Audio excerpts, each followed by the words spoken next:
Salut à tous. Au niveau du cours géométrie dans l'espace, on en est à repérage dans l'espace. Et on a vu qu'il y avait pas mal de similitudes avec le repérage dans le plan. Sauf qu'au lieu d'avoir deux vecteurs pour définir les axes, j'en ai trois. Alors on a vu que pour repérer un point c'est facile. Au lieu d'avoir deux coordonnées, j'aurai trois coordonnées. Mais le principe reste le même. Pour trouver les coordonnées d'un vecteur, on a vu que c'était aussi similaire. Pour trouver le milieu, on a des formules dans l'espace qui ressemblent à celles du plan.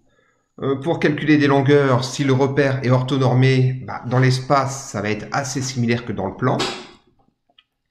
Alors maintenant, on se pose comme question, qu'est-ce qui va en être en ce qui concerne les droites? On sait que dans le plan, l'outil qui permet de repérer les droites, c'est ce qu'on appelle les équations de droite, soit équations réduites ou équations cartésiennes. Et alors là, dans l'espace, ça va être une toute autre affaire. Autant le dire tout de suite, les équations de droite dans l'espace n'existent pas. Je ne peux pas parler d'équations de droite dans l'espace. Pour définir une droite dans l'espace, je vais devoir utiliser un autre outil. Et là, j'arrive au paragraphe petit c. Cet outil, ça s'appelle la représentation paramétrique d'une droite. Alors, j'ai écrit cette approche suivante.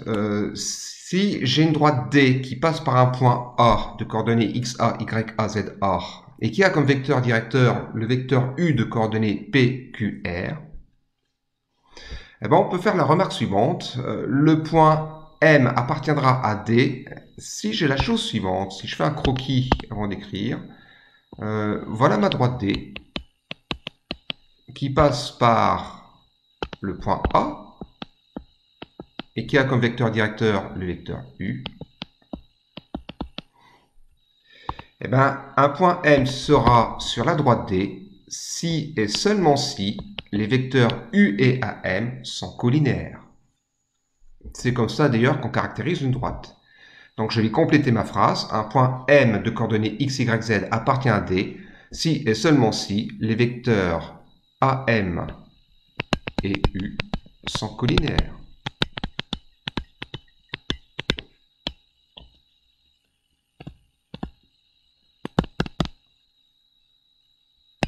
Voilà. Si je reprends la définition de deux vecteurs colinéaires, je peux donc dire si et seulement si il existe un réel que je peux appeler T, tel que le vecteur AM soit égal à T fois le vecteur U.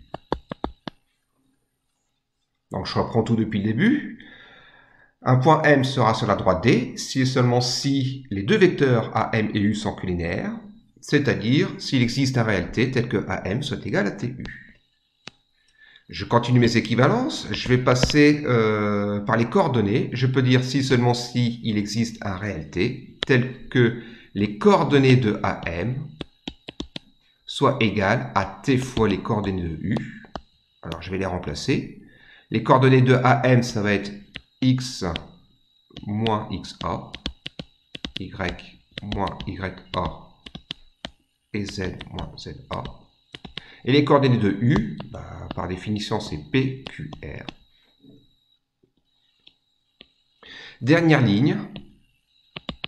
Je peux donc dire que le point M sera sur D si et seulement si j'obtiens le système suivant. Si X moins XA est égal à TP, Y moins YA, TQ, et Z moins ZA, TR.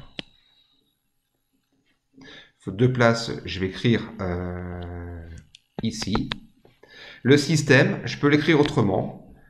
Je peux l'écrire comme X est égal à XA plus TP, Y égale YA plus TQ, et Z est égal à ZA plus TR.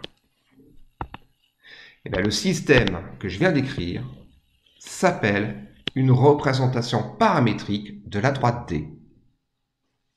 Et donc, si je reprends toutes mes équivalences, je peux dire qu'un point M de coordonnées x, y, z sera sur la droite D s'il existe un réel T vérifiant le système que j'ai encadré. D'où ce que j'ai entouré, la propriété, c'est une propriété, une définition même, j'ai marqué, soit D une droite passant par un point A et de vecteurs directeurs U. Eh bien, je me répète, tout point M qui appartient à D, pardon, un point M appartient à D si et seulement si il existe un réel T tel que le système suivant soit vérifié. On peut donc en déduire que pour chaque point M, il existera un unique réel T qu'on appellera paramètre. Chaque point de la droite est associé à un unique réel.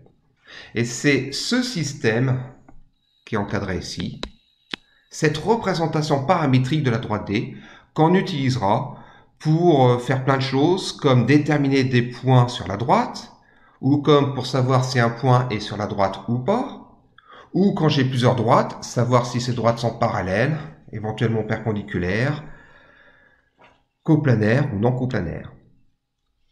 Donc voilà pour cette présentation. Dans une vidéo suivante, je vous proposerai un exercice d'application.